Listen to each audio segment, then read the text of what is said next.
प्यारे भाई और बहनों, आज रोज़ों का तीसरा दिन है।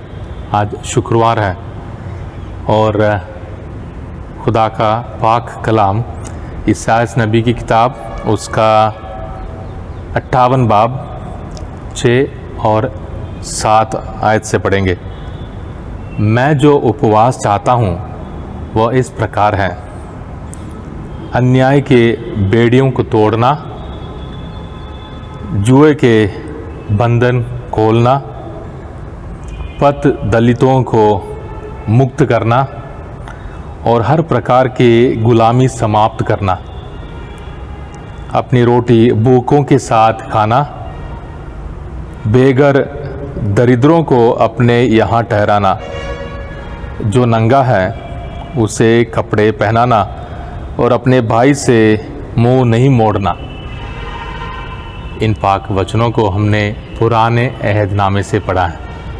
नबी ईसायास इज़राइल के सारे लोगों को रोज़े रखने के तौर तरीके के बारे में बताते हुए इन आयतों को दोहराते हैं। कैथोलिक कलीसिया के इस पाक रस्म को 40 दिन हमने लगातार खुदा के समान सोचना, इंसान के समान सोचना नहीं है, दिखावे के लिए नहीं, अंदरूनी अपने दिल को पाक रखना, अपने दिल को पाक साफ करना।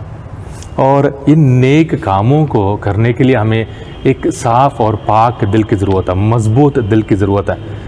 याद रखें प्यारे भाई और बहनों, इतिहास में कैथोलिक कलीसिया शुरुआत से लेकर गरीबों की सेवा करती है, बीमारों के लिए अस्पतालों में सेवा करती है और पढ़ाई लिखाई और लोगों के हक के लिए लड़ने के लिए कलीसिया हमेशा आगे रहती है।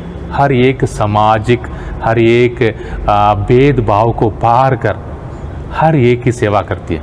कलीसिया के सोच विचार हमारे इस जहन में, हमारे सोच विचार में उतारना हमारे लिए एक बुलाहट है और इन सारे बातों को हमें अपने रोज़ की ज़िंदगी में हमने जीना है। बेशक हमें लोग दबाते हों, हम गरीब हों, बेशक हम परेशानी मुसीबतों में फंसे हों, पर कलीसिया हमें बुलाती है कि प्रभु यीशु मसीह के समान जो दुख दर्द में भी, सलीब में भी खुदा ने दूसरों को माफ़ किया, दुख दर्द में भी खुदा ने उस डाकू को बचाया।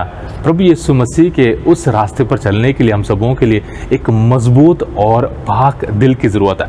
इसलिए हम दुआ करें, जितनी मर्ज़ी दुआ करें, दुआ करें, दुआ करें।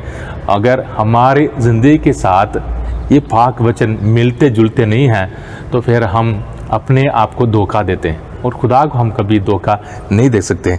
इसलिए हम सामाजिक तौर पर और रूहानी तौर पर हमें आज़ादी हासिल करना बहुत बहुत ज़रूरी है।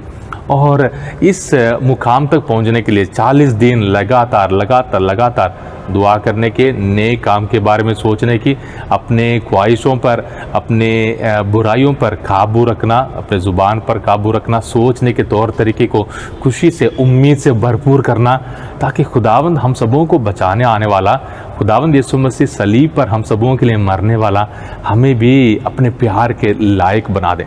हमारे लिए क्या हथियार है? हथियार इस मुकाम तक पहुंचने के लिए खुदा पर अटूट विश्वास रखना और कलीसिया के तौर तरीके और रिवाज़ों और पाक रस्मों के ज़रिए जो कुछ भी है हमें अटूट विश्वास प्रभु यीशु मसीह पर रखना है। प्रभु तेरे सलीबी कुर्बानी के खातिर तूने हम सबों को बुलाया, तेरे सलीबी कुर्बानी के पीछे पीछे हम भी तेरे चेले बनने के लिए तैयार हैं। रोमियो के नाम संत पौलुस के पत्र में उसका 8 बाब 28 आयत में पढ़ते हैं, हम जानते हैं कि जो लोग ईश्वर को प्यार करते हैं और उसके विधान के अनुसार बुलाए गए हैं, ईश्वर उनके कल्याण के लिए सभी बातों में उनकी सहायता करता है। यानी खुदा पर भरोसा, खुदा पर मजबूत ईमान और उस ईमान से कभी नहीं भटकना, हमेशा है प्रभु तुझ पर मेरा भरोसा है प्रभु तेरे पीछे चलने के लिए मैं तैयार हूँ, चाहे मौत क्यों ना हो, सलीबी सफ़र में भी मैंने तेरे साथ वफादार रहना है। हम पापी हैं, हम गुनाहगार हैं, हमसे बहुत सारी गलतियां होती हैं, रोज़ होती हैं। इन 40 दिनों में भी कभी हिम्मत ना हारते हुए प्रभु यीशु मसीह पर भरोसा रखें, उसके सलीबी कुर्बानी पर विश्वास रखें और अपने तौर तरीके, अपने कामों को, अपने ख्यालों को, अपने नज़रों को, अपने सोच विचारों को, अपने छोटे छोटे कामों को नेक बनाएं। तभी हम प्रभु यीशु मसीह के प्यारे भाई बहन कहलाने के उस इज़्ज़त को महसूस कर पाएंगे। खुदावंद हम सबों को हमारे इस रोज़े के हर एक पाक रस्म को पाक बनाएं। बाप, बेटे और रूह कुदूस के नाम से आमीन।